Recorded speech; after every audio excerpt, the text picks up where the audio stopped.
yang diperingati tanggal 1 Muharram atau tanggal 10 Muharram? 10. Kenapa 10, Bu? Kenapa peringatan 10 Muharram? Asyura. Asyura itu tanggal apa? Jangan salah paham. Jadi nanti salah satu kegiatan kelompok Syiah Rafidah untuk merubah pola pikir masyarakat Islam yang murni atau dengan sebutan Ahlus Sunnah atau Sunni itu pada tanggal Asyura. Bapak Ibu harus paham, puasa Asyura itu sejarahnya adalah puasanya kaum jahiliyah Yahudi. Jadi Bapak Ibu sekarang sedang puasa jahiliyah kalau puasa Asyura, puasa Yahudi maksud saya. Tapi kemudian Nabi berkata, dalam hadisnya Nabi bilang begini, wa ana ahaqqu min, saya lebih berhak daripada kaum Yahudi. Jadi Nabi itu lebih berhak berpuasa Asyura daripada kaum Yahudi, karena ketika itu disebut dengan Bani Israel. Jadi Bani Israel itu mereka melakukan puasa Asyura untuk apa? Ada yang tahu Bapak Ibu mengapa kaum Bani Israel itu berpuasa Asyura? Karena Nabi Musa alaihissalam. Maka Nabi kata, ana ahaqqu minhum, saya lebih berhak dari mereka, kata Nabi. Kenapa Nabi katakan saya lebih berhak dari mereka? Karena kaum Bani Israel kaum yang masuk dalam kategori kadang lurus kadang bengkok. Kenapa kadang lurus kadang bengkok? Sekian banyak para nabi dikirim kepada mereka sebagai bentuk kelebihan Bani Israel. Allah abadikan dalam Al-Quran, wa anni faddaltukum 'alal 'alamin. Jadi orang Yahudi Bani Israel itu merasa lebih pintar daripada kita, merasa lebih hebat daripada orang-orangnya baginda Nabi Muhammad sallallahu alaihi wasallam. Disitulah Bapak Ibu sakit hatinya kaum Yahudi tidak akan selesai. Kenapa? Karena Nabi Muhammad bukan dari golongan mereka. Ditambah baginda Nabi cerita menyampaikan kepada mereka, saya yang lebih berhak puasa Asyura daripada kalian terhadap Nabi Musa, karena itu bagian daripada nenek moyangnya baginda Nabi Muhammad sallallahu alaihi wasallam. Sampai di sini pahami Bapak Ibu ya. Nah, apa kaitannya dengan baginda Nabi Muhammad sallallahu alaihi wasallam? Sebelum Nabi puasa Ramadan, Nabi puasa dulu, puasanya Asyura. Jadi dulu perintah puasa Ramadan itu bukan ketika di Mekah, tapi perintah puasa Ramadan itu di Madinah, bukan di Makkah. Karena ketika di Mekah puasanya Asyura. Dan puasa Ramadan ada 3 tingkatan yang dulu pernah kita sampaikan kalau kita masih ingat. Sampai di sini paham Bapak Ibu? Nah, kemudian apa kaitannya Asyura dengan kaitannya 1 Muharram?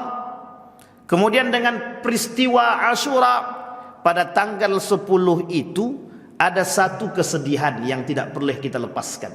Di sini orang-orang kemudian mengatakan sebagian daripada, mohon maaf, ada orang mengatakan bahwa pelaku-pelaku yang melaksanakan puasa Asyura mereka sedang berdamai dengan Syi'i. Tahu Syi'i? Syiah. Syi'i itu pengikut Syiah namanya. Karena pada tanggal 10 Asyura itu mereka melakukan eksekusi mati terhadap Al-Husain di tanah Karbala. Sampai di sini paham ya Bapak Ibu ya. Mereka kemudian melakukan niyahah. Niyahah itu menangis yang berlebihan, meratap yang berlebihan. Mereka ambil tanah Karbala itu yang kemudian hari menjadi batu yang mereka pegang, dan batu itu kemudian mereka selalu pakai dalam salatnya. Itu kelompok Syiah. Dan mereka memperingati 10 Muharram. Disinilah mohon maaf ada satu kelompok yang juga ekstremis. Barang siapa yang memperingati Asyura maka dia sudah berdamai dengan Syiah. Itu tuduhan yang paling fatal. Karena berbeda. Ahlus Sunnah memperingati Asyura dengan puasa yang dilakukan oleh baginda Nabi Muhammad sallallahu alaihi wasallam dalam sunnahnya. Tapi kelompok-kelompok Syiah atau Syiah mereka melakukan ritual-ritual Karbala mulai dari tanggal 8, 9 dan 10. Karena pada tanggal itulah kemudian keluar Al-Husain di bulan Muharram. Al-Husain keluar tanggal 8, sampai di perbatasan tanggal 9, sampai di Karbala tanggal 10. Disitulah kemudian dalam perjalanan yang 2 hari tersebut, Al-Husain kemudian meninggal dunia. Sampai di sini pahami Bapak Ibu, ini sejarah. Nah, pertanyaannya adalah, mengapa kita memperingati tahun baru Islam? Ini penting Pak, memperingati. Apa tujuan kita? Saya mau tanya dulu Bapak-bapak, apa tujuan kita memperingati tahun baru Islam? Ini baru-baru ini tenarnya Pak. Dulu tidak ada setenar ini. Tidak ada setenar ini dulu. Baru-baru ini saja. Artinya mulai pada abad ke-19 dan ke-20 mulai tenar. Apa itu peringatan tahun baru Islam? Kalau dulu tidak. Hampir mohon maaf. Boleh tanya dengan anak-anak kita yang sekarang. Jangan yang sekarang, angkatan 20-an lah. Kira-kira mereka kenal tahun baru Islam atau tidak? Kalau mereka kenal, berarti mereka belajar. Kalau mereka tak kenal, itu adalah sisa-sisa. Maksudnya apa? Mereka yang mendapatkan pendidikan berpengaruh, atau pendidikan yang berpengaruh terhadap mereka melalui pendidikan konvensional yang memang menjauhkan nilai-nilai agama dari mereka. Jadi kalau mereka tak kenal tahun baru Islam, sebenarnya tak salah juga, karena tidak dikenalkan. Kira-kira ada orang tua yang memperkenalkan tahun baru Islam kepada anaknya? Ada, tapi sedikit paling Ustaz. Sampai di sini paham Bapak Ibu. Bahkan mohon maaf, anak pesantren banyak yang tak tahu tanggal berapa, kira-kira hari ini tanggal berapa Muharram. Itu mereka cari tahu dulu. Mereka lihat kalender Islam dulu. Mereka kadang tak hafal kadang-kadang. Itu kelemahan kita hari ini. Nah, apa tujuan kita memperingati tahun baru Islam? Yang paling besar adalah kita melawan, kita memberontak pada orang-orang yang sedang merusak Islam. Mereka merusak Islam dengan tahun Masehi. Kita kemudian membangkitkan Islam dengan tahun Muharram. Sampai di sini paham ya Bapak Ibu. Kenapa kita katakan demikian? Kita ulang kembali abang-abang ganteng yang di depan nih, biar ingat semua. Apa maksudnya? Kita sudah dibuat bodoh oleh peringatan tahun Masehi. Sampai kita lupa kalau kita punya batasan-batasan dalam urusan agama, yang kemudian mohon maaf oleh sebagian kalangan hilang nilai-nilai tersebut. Kita ambil contoh peringatan tahun baru Masehi. Boleh Bapak Ibu lihat, keluar laki-laki dan perempuan boncengan. Keluar boncengan, Bapak Ibu membolehkan, mengizinkan anak perempuannya dibawa laki-laki yang bukan mahramnya. Kalau kami tak kasih Pak Ustadz, dia marah-marah. Lebih takut kepada anak daripada masa depan dia. Sehingga apa yang terjadi? Kita izinkan berboncengan anak-anak kita keluar, kemudian melihat mereka menunggu di depan kantor-kantor yang dibuat acara tersebut, hanya nengok ke atas kapan kembang api itu meletus, kapan kembang api itu muncul. Kebodohan yang nyata yang dilakukan oleh manusia ketika melihat kembang api. Kembang api itu benda mati yang kita tengok, yang kita tunggu berjam-jam. Bayangkan bodohnya kita dengan perbuatan-perbuatan jahili. Dan tidak sedikit yang datang untuk melihat. Sekian banyak yang keluar dari rumah demi melihat tahun baru Masehi. Sekarang pertanyaannya, berapa banyak yang ngisi masjid ketika tahun baru Islam? Berapa banyak? Ini sudah datang kambing pun masih begitu juga. Berarti butuh berapa kambing lagi kira-kira Pak Tri? Sampai di sini paham ya Bapak Ibu. Ini yang perlu kita pahami. Nah, yang poin pertama yang harus kita ingat Bapak Ibu sekalian yang berbahagia, peringatan tahun baru Masehi itu adalah gaya barat untuk membuat kita terbuai dengan agama kita. Satu. Yang kedua, mengapa kita memperingati tahun baru Islam? Mengapa kita perlu memperingati tahun-tahun ini? Karena mohon maaf Bapak Ibu, biar anak-anak kita, generasi ke depan mengenal tanggal-tanggal Islam, tahun-tahun Islam. Penanggalan tahun ini terjadi pada masa setelah Nabi pindah dari Mekah atau berhijrah dari Mekah ke Yasrib. Nabi dari Mekah ke Yasrib, sampai di Yasrib Nabi rubah namanya menjadi Madinatul Munawwarah. Yang dulu tidak orang kenal. Orang tidak kenal dengan Madinah Munawwarah, yang orang kenal adalah Yasrib, ahlu Yasrib.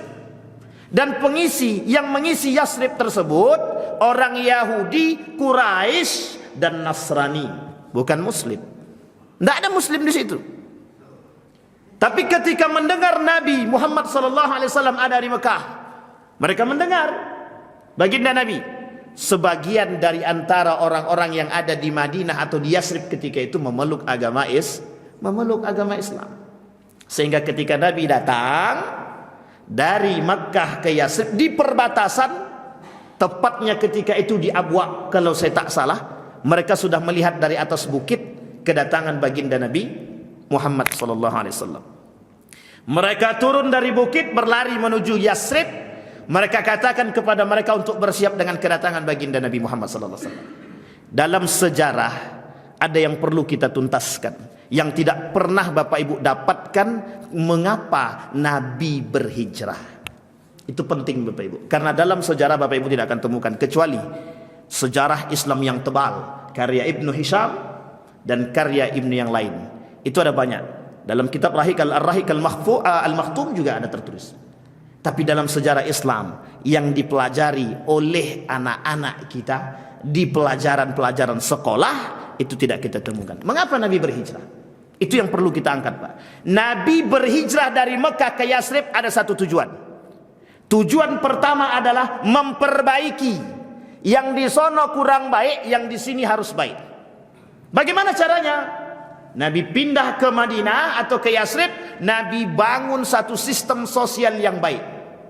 Maka disebut dengan masyarakat madani. Tahu Bapak Ibu masyarakat madani? Apa arti masyarakat madani itu? Masyarakat yang sejahtera, masyarakat yang beradab. Maka disebut dengan apa? Madinatul Munawwarah. Arti Madinatul Munawwarah adalah peradaban yang bercahaya. Apa maksudnya peradaban yang bercahaya? Muncul manusia-manusia yang beradab. Maka Bapak Ibu, kalau seandainya Islam saat ini menurun, sebagian para ilmuwan mengatakan, mengapa Islam sekarang menurun? Karena tak punya adab. Orang-orang Muslim tak punya adab, tak punya akhlak. Terhadap apa? Terhadap agama Islam itu sendiri. Sampai di sini paham ya Bapak Ibu? Bisa dipahami Bapak Ibu? Tidak usah terlalu serius-serius, betul Bapak Ibu. Saya jadi jantungan pula kalau terlalu serius. Jadi Nabi pindah untuk apa? Memperbaiki yang tak baik. Itu yang pertama. Kalau di Mekah Nabi tidak diterima, karena dakwah Nabi di Mekah dakwah tauhid, langsung tentang menentang. Ini orang kafir, yang ini Muslim. Orang kafir menyembah patung, menyembah Ka'bah. Orang Muslim tidak, menyembah yang satu. Tidak terima orang kafir. Jelas orang kafir tak terima. Maka kata dia, hari ini aku sembah Tuhanmu, besok kau sembah Tuhan kami. Sampai di sini paham? Turun ayat, Qul ya ayyuhal kafirun. Tidak mau Nabi. Disitulah alasan semakin sakit hatinya kaum kafir tadi. Ini orang tidak bisa diajak kompromi nih. Karena jumlah umat muslim sedikit, tetapi orang Madinah yang sudah cerdas otaknya berpikir, mereka bisa menerima Islam. Ketika mereka sudah menerima Islam, tujuan Nabi kedua adalah membangun kekuatan. Itu yang paling penting. Sehingga tujuan ketiga, Nabi membangun satu lingkungan. Apa maksudnya membangun satu lingkungan? Lingkungan yang baik, lingkungan yang islami. Maka ketika itu Madinah disebut sebagai negara madani. Sampai di sini paham Bapak Ibu? Yang Allah sebutkan di dalam Al-Quran, baldatun thayyibatun wa rabbun ghafur. Itu yang pertama Madinah. Kemudian yang kedua setelah Fathu Makkah, barulah kemudian Mekah juga dikatakan baldatun thayyibatun wa rabbun ghafur. Sampai di sini paham? Ini konteksnya Bapak Ibu. Ada 3 poin besar Nabi pindah dari Mekah ke Yasrib. 1 untuk memperbaiki, yang kedua untuk membangun kekuatan. Yang terjadi apa? Ketika Nabi sudah sampai di Madinah, Nabi punya kekuatan. Ketika Nabi rindu dengan Mekah, Nabi ingin sampai ke Mekah, ingin berhaji ke Mekah. Kemudian tidak mendapatkan tempat, orang-orang kafir tidak menerima kedatangan mereka. Kemudian pada masa yang kedua terjadi yang disebut dengan penaklukan kota Mekah, hasil daripada pemboikotan yang mereka lakukan dalam jalur perdagangan dan ekonomi yang tidak pernah disebut. Orang-orang Madinah tak mau terima, tidak mau menerima orang-orang Mekah yang datang untuk berdagang ke Madinah. Sementara di Madinah adalah pusat perdagangan terbaik ketika itu. Bingung orang Mekah, kalau sempat Madinah memboikot, kami mau kemana? Tidak tahu mereka. Nabi sudah bangun, Nabi sudah membangun kekuatan di Madinah. Singkat cerita, ketika kekuatan Nabi terbangun, kata Nabi, kita akan menaklukkan kota Mekah. Alhamdulillah di perbatasan Nabi menunggu, untuk kemudian para sahabat menunggu perintah dari Nabi, kapan Mekah mau ditaklukkan. Datanglah Abu Sufyan, terpaksa masuk Islam, takut, mohon maaf. Apa ketakutan Abu Sufyan? Takut dijarah, takut hartanya diambil, takut dibunuh, takut keluarganya disiksa. Singkat cerita kemudian datanglah penawaran. Abu Sufyan kemudian mengatakan keislamannya di hadapan baginda Nabi Muhammad sallallahu alaihi wasallam. Turun perintah kemudian mengatakan dalam hadis Nabi itu, masuklah ke rumah Abu Sufyan. Barang siapa yang masuk ke rumah Abu Sufyan dia selamat. Tapi kemudian tidak hanya itu saja. Barang siapa yang masuk ke dalam rumah-rumah mereka, maka mereka sesungguhnya akan selamat. Sampai Nabi kemudian menaklukkan kota Mekah. Semua orang-orang Mekah yang tidak mau masuk Islam, mereka masuk ke dalam rumah mereka masing-masing. Yang mau masuk Islam, mereka keluar. Disitulah kemudian mereka bersyahadat kepada Nabi. Apa yang dimaksud? Nabi menaklukkan kota Mekah tanpa mengeluarkan darah sedikit pun. Dan ini pernah terjadi, pernah. Ketika Erdogan dengan Fathullah Gulen menaklukkan Turki, menumbas Kemal Atatürk dengan politik identitas, tidak satu darah pun yang tumpah ketika itu. Apa maksudnya? Politik identitas. Apa maksud politik identitas? Kembali kepada agamamu. Apa maksudnya kembali kepada agamamu? Tinggikan nilai agama. Hari ini kita kebingungan, seperti manusia yang kehilangan induknya. Sebenarnya tidak begitu. Seperti, mohon maaf seperti anak kehilangan induknya. Tapi sebenarnya tidak begitu. Orang Islam tak tahu kemana arah Islam itu. Yang lucunya adalah orang Islam tidak mengenal nilai Islam. Ini kelebihan kita hari ini. Itu bukan kelebihan, kekurangan kita hari ini. Orang Islam tidak mengenal nilai Islam. Mereka tahu berdua-duaan laki-laki dengan perempuan itu tidak baik. Tapi mengapa itu mereka tetap lakukan? Mereka sadar. Mereka tahu hukum pacaran itu haram, tapi mereka masih pacaran. Bahkan orang tuanya mendukung. Kan ta'aruf. Ta'arufnya berapa tahun? 10 tahun. Tidak ada istilah ta'aruf 10 tahun. Dan dalam situasi ta'aruf ada banyak hal yang harus diperhatikan. Dan ini penting Bapak Ibu. Muslim mereka, tangan mereka mencuri. Solat mereka tapi mereka korupsi. Solat mereka tapi mereka suap. Solat mereka tapi mereka jual beli jabatan. Pertanyaannya adalah Muslim. Sampai di sini paham ya Bapak Ibu? Maka kemudian ada satu cerita di dalam Al-Quran. Dalam surat An-Nisa ayat 100. Man yuhajir fi sabilillah yajid fil ardi muragaman katsira wasa'a wa man yakhruj min baitihi muhajiran ila Allah thumma yudrikuhul maut faqad waqa'a ajruhu 'ala Allah. Dalam hadis Nabi mengatakan faqad dakhalal jannah. Ini Jundub bin Damrah, seorang pemuda ahlu Makkah, kafir Quraisy. Dia kemudian bukan muslim, tapi dia berhijrah dari seorang kafir menjadi seorang muslim. Hijrah untuk mendapatkan kebaikan dalam diri dia. Bagaimana cara dia mempertahankan diri dia agar bisa menjadi orang yang baik? Karena dia sudah merasa capek. Bapak Ibu sekalian yang berbahagia, hidayah itu bukan di tangan kita. Berapa banyak orang-orang yang bertato, preman, penjudi, pembunuh, pezina dan lain sebagainya, hanya dengan satu kalimat la ilaha illallah mereka bisa menyatakan keislaman mereka dengan baik. Berapa banyak kaum orientalis yang mempelajari Islam, mempelajari Al-Quran, mereka mendapatkan hidayah, berhijrah dari kekafiran menuju kepada keislaman. Mereka merasakan damai dengan Islam. Maka sebenarnya lucu ketika ada orang Islam tidak damai dengan keislamannya. Itu lucu. Nigel Ghassam, seorang ilmuwan, kalau saya tak salah Australia, yang mengkaji Al-Quran, tujuannya untuk mencari tahu di mana letak kelemahan Al-Quran secara astronomi.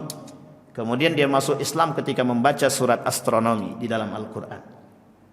Keinginan tahu, keingintahuan dia yang mendalam tentang Islam. Berhijrah dari kekafiran menuju keislaman.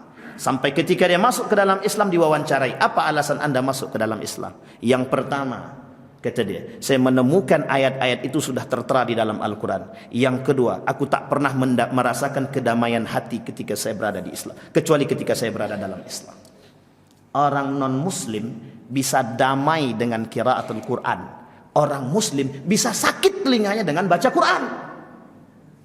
Ini ramai tahun berapa itu? 2010, 2011, 2012, 2015. Azan berkumandang, orang ngaji di malam hari, datang satu kampung.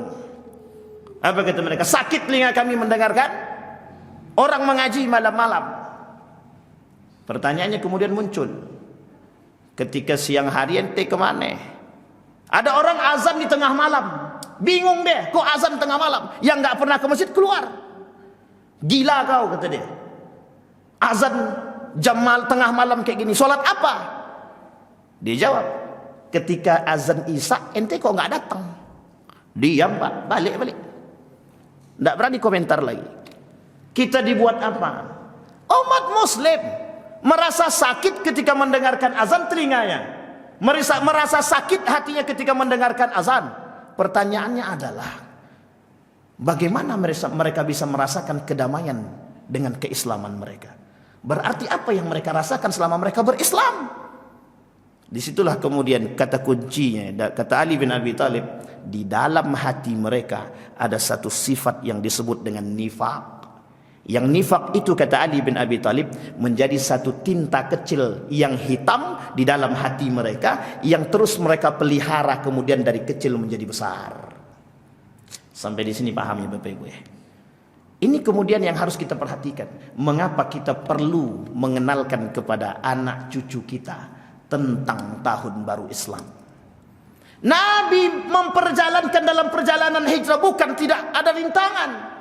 Ketika Nabi sampai di Yasrib itu, hari kelima atau pekan pertama Nabi sampai, kaum munafik sudah mulai menggerogoti. Bayangkan banyak musuhnya Nabi ketika itu. Nabi kira di Madinah tidak ada musuh, tapi Nabi tidak mau memusuhi mereka. Buktinya orang-orang yang masuk Islam tapi terpaksa masuk Islam, mereka jadi bagian daripada manusia munafik. Mereka yang kemudian menggerogoti orang-orang muslim itu. Apa kata mereka? Muhammad itu penipu. Sampai di sini paham? Muhammad itu pendusta. Muhammad itu manusia. Hari ini ada manusia-manusia begitu yang mengatakan Nabi Muhammad itu pendusta, Nabi Al-Quran itu produk Muhammad. Mereka tak percaya kepada Muhammad. Ada banyak kelompok-kelompok itu muncul. Bahkan sampai saat ini masih ada kelompok ingkar sunnah. Bahkan di Pekanbaru itu ada kelompok ingkar sunnah yang tak percaya kepada baginda Nabi Muhammad SAW. Mereka muslim. Tapi kalau ini kita biarkan, apa yang terjadi? Kalau kemungkaran seperti ini kita biarkan, apa yang terjadi? Semua orang akan mengikuti pola pikir mereka. Andai kata kita tidak punya iman yang kuat, akidah yang baik, kira-kira selamat atau tak selamat? Kita ambil contoh anak kita yang tidak mengenal kalender Islam itu karena apa? Karena pengaruh pergaulan. Yang kedua, karena apa? Karena kita tidak pernah mengenalkan mereka. Apa sebab? Karena kadang-kadang kita juga rendah pemahaman agama. Apa sebab? Karena kita tak belajar. Mengapa mereka tidak mengenal kalender agama? Karena kita, mohon maaf, kita anti dengan pesantren, kita anti dengan pelajaran agama. Dulu begitu. Sekolah kemana kau? Aku nak sekolah pesantren. Mau jadi apa kau sekolah pesantren? Begitu dulu. Nanti kau tak kerja, paling balik-balik tukang doa, tukang baca Yasin, cara mereka meremehkan dan menghina orang-orang yang keluar dari pesantren, orang-orang yang belajar agama. Mau sekolah di mana? Di madrasah. Alah, paling balik-balik jadi tukang doa, paling balik-balik jadi guru ngaji. Coba bayangkan, cara mindsetnya berubah, dirubah segitu, dirusak segitu, sedemikian rupa, agar kita jauh. Dan kita termasuk orang yang punya peran menjauhkan nilai-nilai agama kepada siapa? Kepada generasi kita, Pak. Sadar atau tidak sadar, itulah yang sedang terjadi saat ini. Kita berusaha menjauhkan nilai-nilai agama dari anak-anak kita dan generasi kita. Maka kita menghimbau, salah satu tujuan penting memperingati daripada tahun baru Islam adalah semangat jihad, semangat hijrah, semangat berbuat baik, al-amru bil ma'ruf, dan semangat an-nahyu anil munkar. Hari ini Bapak Ibu sekalian yang berbahagia, kita mencoba setiap tahun kita memperingati, tapi mengapa setiap tahun kita tidak semakin baik? Pertanyaannya adalah, di mana letak kesalahannya? Kesalahannya adalah terlalu terlena dengan dunia, terlalu kita terlena dengan urusan kita, tanpa mau punya perhatian terhadap urusan agama. Bahkan mereka mengatakan, agama bukan urusanmu, itu urusan Allah. Betul. Tapi kalau Anda tidak mengerti agama, Anda yang rusak. Hari ini bayangkan banyak perkataan yang muncul, dan perkataan yang melemahkan kita sebagai kaum mukmin dan muslim. Apa mereka kata? Muslim itu bodoh, Muslim itu miskin, Muslim itu kemudian pencuri, maling, dan lain sebagainya. Mereka sematkan kepada kita. Yang mengatakan demikian siapa? Umat Muslim sendiri, kaum munafik yang berada dari golongan kita, umat Muslim. Apa tujuan mereka? Melemahkan iman kita. Maka hari ini Bapak Ibu, peringatan tahun baru Islam oleh Majelis Ulama Indonesia, salah satu tujuan mereka adalah bagaimana kemudian mengalahkan pola pikir yang salah dari kaum Eropa yang mencoba merusak pemikiran umat muslim. Dengan gaya apa? Dengan gaya cinta dunia yang kemudian kita rubah menjadi tradisi-tradisi keislaman. Dulu pada masa kerajaan-kerajaan dulu, kerajaan Islam terkhusus, mereka kuat memperingati tahun baru Islam. Tapi kemudian seiring berjalannya waktu hilang begitu saja. Kenapa kok hilang begitu saja? Karena tak ada yang kemudian menjaga tradisi itu. Kalah, Pak, dengan tradisi-tradisi yang mohon maaf jauh dari nilai-nilai syariat. Bapak Ibu sadar atau tak sadar, begitulah kondisi kita hari ini. Maka penting bagi kita memperingati tahun baru Islam. Penting bagi kita untuk mengetahui mengapa Nabi berhijrah. Penting bagi kita untuk mengenalkan kepada anak-anak kita tanggal-tanggal atau bulan-bulan dalam tahun baru Islam. Dan saya tak yakin kita semua hafal. Paling 1, 2, 3 orang. Kenapa? Ya karena dulu kami tak belajar, Pak Ustaz. Oke, tak ada masalah. Tidak ada kata terlambat, Bapak Ibu. Maka semangat itu kemudian kita munculkan kembali. Semangat itu kemudian kita angkat kembali, agar kita bisa mengetahui seberapa jauh kita menjadi muslim yang baik. Maka di akhir zaman yang dibutuhkan adalah manusia-manusia yang kuat. Di akhir zaman dibutuhkan manusia-manusia yang beriman. Di akhir zaman dibutuhkan manusia-manusia yang berakidah, yang tidak goyang karena apapun. Bagaimana caranya? Meyakinkan dalam diri kita satu konsep yang tidak pernah bisa hilang. Apa konsepnya? Hijrah. Apa namanya konsepnya Bapak Ibu? Hijrah. Maka hijrah tersebut berarti kan, asal ada orang yang tidak baik, kemudian dia pindah ke tempat yang baik, maka dia sedang melakukan hijrah. Makna hijrah itu oleh para ulama disederhanakan. Tidak seperti maksud secara utuh, itu seperti hijrahnya Nabi dari Mekah ke Yasrib. Tidak. Hari ini ada orang yang berbuat dosa pekerjaannya, tapi kemudian dia ingin kemudian merasakan nikmatnya hijrah, nikmatnya Islam. Dia pindah dari perbuatan yang tidak baik menjadi yang baik. Itu disebut dengan hijrah. Dari perbuatan kerjaannya cuma maksiat, mohon maaf, menjadi pezina. Tapi kemudian dia pindah. Dia tinggalkan zinahnya, dia tinggalkan maksiatnya. Dia kemudian menjadi seorang wanita muslimah yang sejati. Ini diambil dari satu cerita Bapak Ibu, cerita nyata. Seorang perempuan pezina, dia tuliskan satu tulisan dalam buku yang judul bukunya, Tuhan maafkan kami sedang berzina. Itu bahasa Pak, bahasa yang dia tuliskan. Selesai dia menuliskan buku itu, dia bertobat kepada Allah. Kita tak tahu Pak hidayah dari siapa. Dan saya sering mengulang-ulang cerita Bapak Ibu. Seorang profesor, kebetulan guru saya, naik pesawat bertemu dengan seorang wanita, hafal Quran, hafal hadis, hafal sirah, bahkan hafal kitab Riyadhus Shalihin. Saya tanya Bapak Ibu Muslim semua, ada yang hafal kitab Riyadhus Shalihin hari ini? Tidak ada. Kita coba tanya pada asatid-asatid kita saat ini, baik yang begitu sudah kondang dan yang tidak kondang, kita tanya ada tak yang hafal Riyadhus Shalihin? Tidak ada. Dari sekian banyak para da'i saat ini, ada tak yang hafal Quran berserta tafsir-tafsirnya? Tidak ada. Kecil Pak, dari 1000 orang mungkin 1. Sekarang pertanyaannya, ketika profesor tadi bertemu dengan perempuan tadi, di dalam pesawat, perempuan itu berpakaian rapi dan berkerudung.